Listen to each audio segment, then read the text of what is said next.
नमस्कार। जय श्री कृष्णा विद्यार्थियों, हमारे YouTube चैनल पर आप सभी का हार्दिक अभिनंदन है। आप हमारे चैनल को लाइक करें, शेयर करें, सब्सक्राइब करें और बेल वाला आइकन जरूर दबाएं ताकि आने वाले वीडियो के नोटिफिकेशन आपको समय पर मिलते रहें। आज हम संस्कृत व्याकरण के जो वर्ण विचार का टॉपिक है उसके अंदर प्रयत्न के आधार पर वर्णों का वर्गीकरण पढ़ने जा रहे हैं। सबसे पहले हम जान लेते हैं कि प्रयत्न किसे कहते हैं। तो सबसे पहले हम लिख देते हैं प्रयत्न की परिभाषा।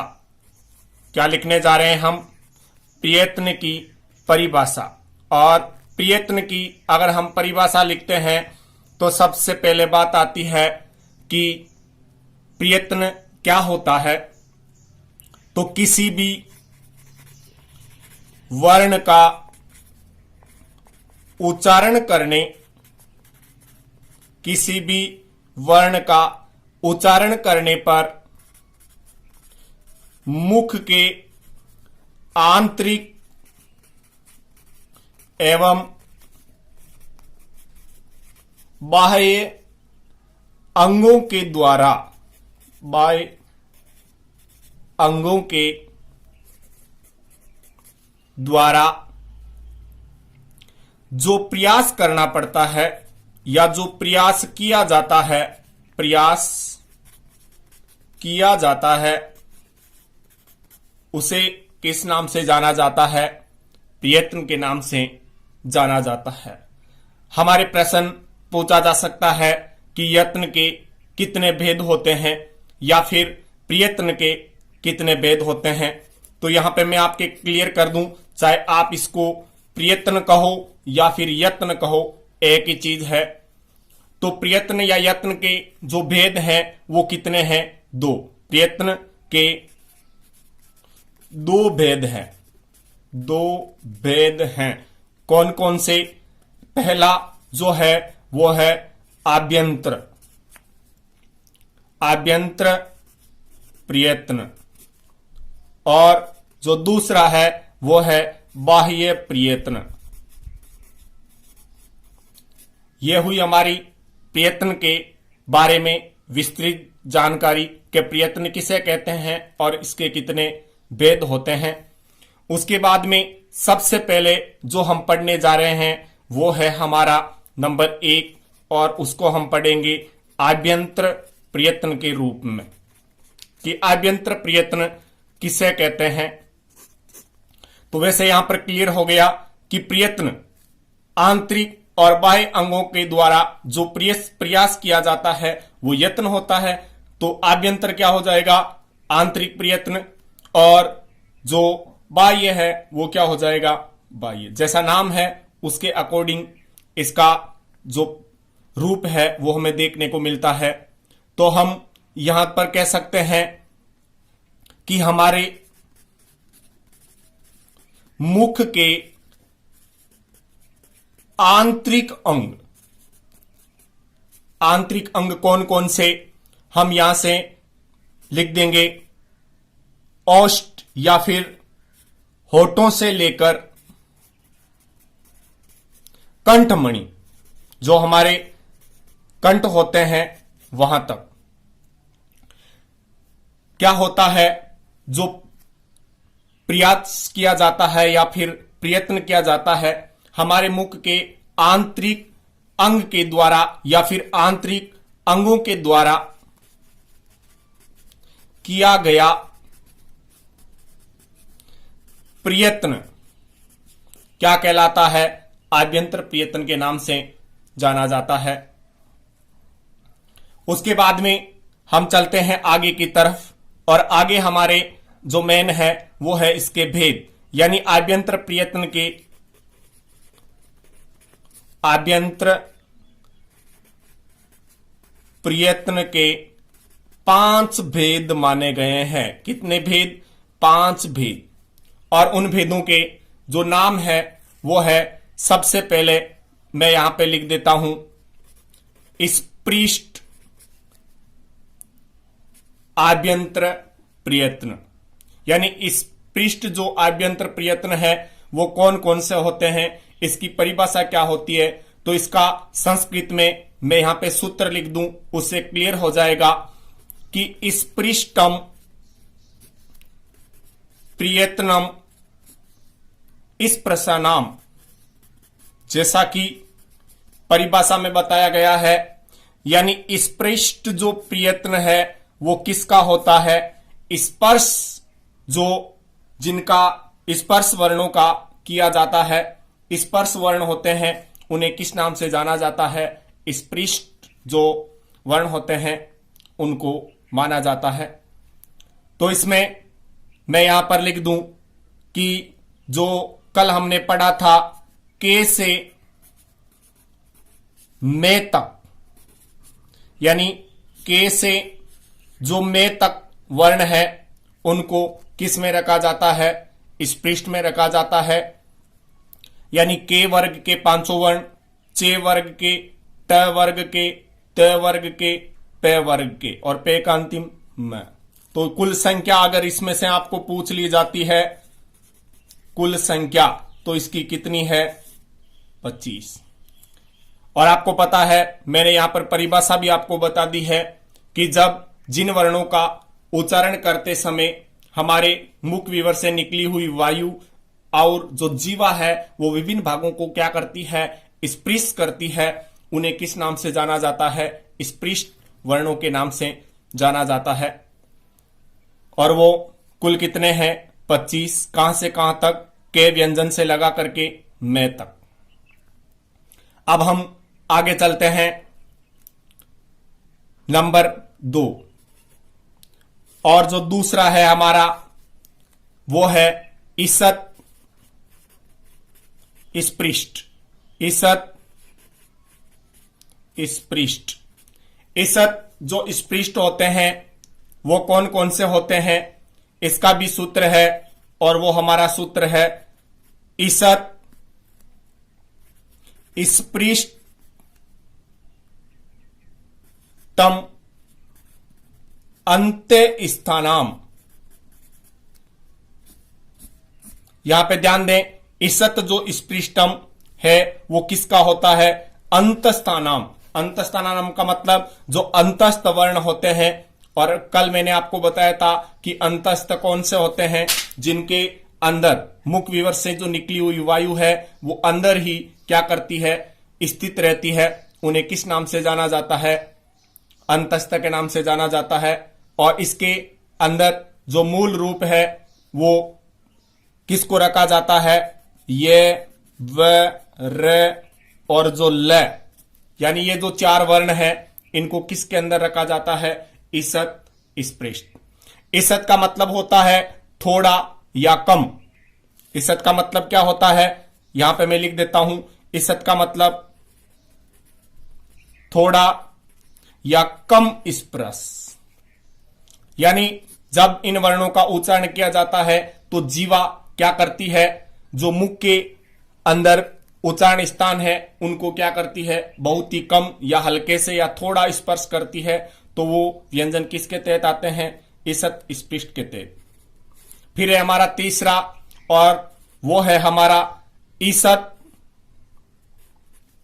विवृत। यहां पे ध्यान दें, आप इसको ऐसे भी लिख सकते हैं, और संधि अगर करते हैं तो त का दे बन जाता है, और ये वी की मात्रा और विवृत, ईसद विवृत। इसका जो सूत्र है वो है ईसद विवृतम ऊष्माणाम। यानी ऊष्मीय जो व्यंजन है उनको किस में रखा जाता है, ईसद विवृत के अंदर रखा जाता है। और इसका मतलब होता है कि इनका उच्चारण करते समय जो कंठ है, कंठ क्या करते हैं, पूरी तरह से नहीं खुलते हैं, यानी कंठ कम खुलते हैं, इसलिए इन्हें किस नाम से जाना जाता है, ईसद विवृत के नाम से जाना जाता है। और इसमें किसको रखा जाता है, ऊष्मीय। ऊष्मीय के अंदर मैंने आपको बताया था स, स और जो स और अगला हमारा है। ये चारों जो वर्ण है इनकी संख्या 4, इनकी संख्या 4। अगला हमारा चौथा, और चौथा है हमारा विवरित। विवरित जो है उन्हें का जो सूत्र है वो है विवरितम स्वराणाम, यानी जो स्वर वर्ण होते हैं उनको किस में रखा जाता है, विवरित के तहत रखा जाता है। और इसके अंदर मैं लिख देता हूं कि सभी स्वर किसको, ए को छोड़कर। क्यों? क्योंकि यहां पे मैं लिख देता हूं नंबर 5 पर, और वो है संवृत। पांचवा हमारा संवृत, और संवृत का जो सूत्र है वो है हरिस्व से संवृतम, या फिर हरिस्व जो वर्ण है वो क्या होता है, उसका जो प्रयोग है वो किस में किया जाता है, संवृत वर्ण में किया जाता है। तो इसलिए यहां पर ए। और इस संवृत का मतलब होता है कि मुख विवर ने के बराबर खुलता है। मुख ने के बराबर खुलता है, उसे किस नाम से जाना जाता है, विवृत के और संवृत के नाम से। और विवृत किसे कहते हैं, पूर्ण रूप से मुख है वो क्या करता है, खुलता है। तो इसलिए जिसमें मुख पूर्ण रूप से खुलता है उसे किस नाम से जाना जाता है, विवृत के नाम से।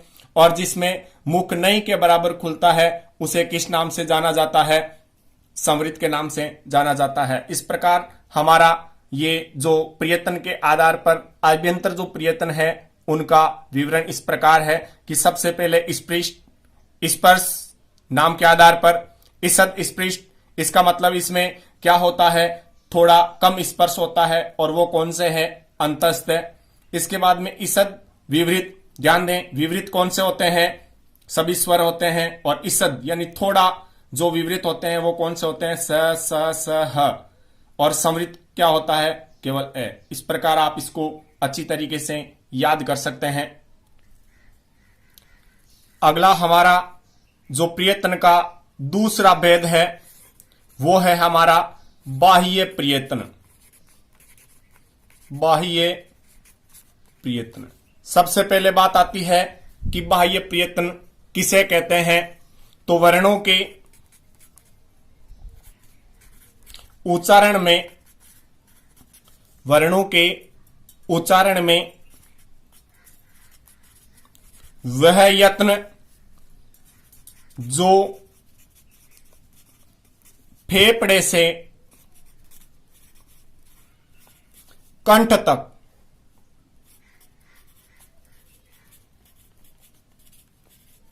होता है उसे किस नाम से जाना जाता है, बाह्य प्रयत्न के नाम से जाना जाता है। इसके कुल कितने भेद होते हैं विद्यार्थियों, 11। कुल 11 भेद होते हैं, और उनके ऊपर हम विस्तार से चर्चा करने जा रहे हैं। मैं यहां पे लिख रहा हूं सबसे पहले विवार, दूसरा श्वास, तीसरा अघोष, चौथा संवार, पांचवा नाद, छठवां हमारा घोष, सातवां जो हमारा है वो है अल्प प्राण, अल्प प्राण, आठवां हमारा महाप्राण। अब मैं एक बार बता दूं यहां पर कि सबसे पहले ये जो जितने भी है वो किसके भेद हैं, व्यंजन के भेद हैं 8 तक। अब बाकी जो 3 बचते हैं यहां पर मैं लिख देता हूं व्यंजन, ये व्यंजनों के भेद हैं। और अगले जो नीचे वाले हैं वो किसके हैं, स्वरों के, यानी 9 10 और 11, ये जो तीनों भेद हैं वो किसके हैं? स्वरों के, यानी उदात, अनुदात और तीसरा है स्वरित। ये जो भेद माने गए हैं वो किसके माने गए हैं? स्वरों के भेद। ये 3 स्वरों के हैं और 8 किसके हैं? व्यंजनों के। अब सबसे पहले हम बात कर लेते हैं कि इनका जो कर्म जो पढ़ा जाता है वो सबसे पहले पढ़ा जाता है विवार, श्वास, अघोष। उसके बाद में जिसको पढ़ा जाता है संवार, नाद, घोष। उसके बाद में अल्प प्राण, फिर पढ़ा जाता है महाप्राण, और इन तीनों को पढ़ा जाता है एक साथ। तो हम चर्चा कर लेते हैं सबसे पहले इन तीनों के ऊपर, उसके बाद में किसके ऊपर करेंगे? इसके ऊपर, फिर किसके ऊपर? इसके ऊपर, फिर इसके ऊपर, और हम तीनों को एक साथ पढ़ेंगे। तो सबसे पहले बात आती है कि इनका आपको एक सूत्र यहां पे याद कर लेना है ताकि आपको किसी भी प्रकार की प्रॉब्लम नहीं आए, और वो है खरो, द्विवार, श्वास, अघोषय, श्वासा, अघोषश्च। यानी खर प्रत्याहार हमने माहेश्वरी सूत्र में पढ़ा था। खर प्रत्याहार कहां से? ख, फ, छ, ठ, थ, च, तौ, कपे और स, स, र। तो यहां पे खर के अंदर मैं यहां पे लिखूंगा कि वर्ग का कौन सा? प्रथम व द्वितीय वर्ण किस में आता है? खर प्रत्याहार में आता है। और उसके बाद में मैं यहां पे ऑब्लिक करूंगा और लिख दूंगा स और स। है इसके अंदर नहीं है, है वो संवार, नाद, घोष में रखा जाता है। उसके बाद में विसर्ग जो है वो भी विवार, श्वास, अघोष में रखा जाता है। यहां पे जो जीवा मूल्य जो वर्ण होते हैं वो भी इसमें रखे जाएंगे। और उपदमानीय, उ, प, ध, मा, नी, य, यानी उपदमानीय जो वर्ण। और इसके अंदर मैंने आपको बताया था क और खे, इसके अंदर प और फ जो नुक्ता जैसे दिखाई देते हैं विदेशी वर्ण है। अब हमारी बात आती है संवार, नाद, घोष। इसका जो सूत्र है वो है हसे, संवार, नाद, घोषश्च। यानी हस जो वर्ण है वो, हस का मतलब कहां से शुरू होगा? हमारा जो माहेश्वरी सूत्र हमने पढ़ा था उसके अंदर तृतीय वर्ण जो तीसरा वर्ण होता है वहां से, यानी हमने पढ़ा था। मैं यहां पे लिख देता हूं वर्ग का तीसरा, चौथा और पंचम वर्ण। उसके अलावा जितने भी जो चारों अंतस्थ है वर्ण वो एवं जो है उसको किस में रखा जाएगा? संवार, नाद, घोष के अंदर। और इसके साथ ही हमारा जो अनुस्वार वर्ण होता है वो भी किस में रखा जाएगा? इसके अंदर रखा जाएगा। अब अगली हम बात करते हैं अल्प प्राण। तो अल्प प्राण का याद रखने का बहुत ही सरल उपाय है और इसके अंदर ध्यान दें, ए का मतलब पहला, यहां पे आप लिख सकते हैं। और वैसे अगर आप इसका सूत्र लिखते हैं तो वो होगा वर्गाणाम प्रथम, तृतीय, पंचम, यणश्च अल्पाणाम। यानी वर्ग का पहला, तीसरा और पांचवा वर्ण और यण यानी ये व र ल उनका जो उच्चारण स्थान है वो किस में रखा जाएगा, इसके अंदर रखा जाएगा। तो मैं यहां पर लिख देता हूं, यानी वर्ग का पहला कौन सा, तीसरा और पांचवा। आप इस तरीके से याद रख सकते हैं, ए से पहला ले, ये र ल तीसरा और पे से पांचवा। उसके बाद में यहां पे मैं आपको बता दूं कि ले आया हुआ है, तो इसलिए आपको याद रखना है ये व र और जो ल है उसको भी किसके अंदर रखा जाएगा, इसके अंदर। और इसके तहत रखा जाता है किसको, अनुस्वार। इसके अभी मैं बता दूं यहां पे कि प्रत्येक जो बाह्य प्रयत्न है यानी प्रत्येक जो स्वर या व्यंजन जो है, व्यंजन वर्ण के जो प्रत्येक प्रयत्न है वो 4 होते हैं और स्वरों के कितने होते हैं, 3 होते हैं। उसके बाद में महाप्राण, महाप्राण के तहत मैं यहां पे लिख दूंगा सलश्च्य,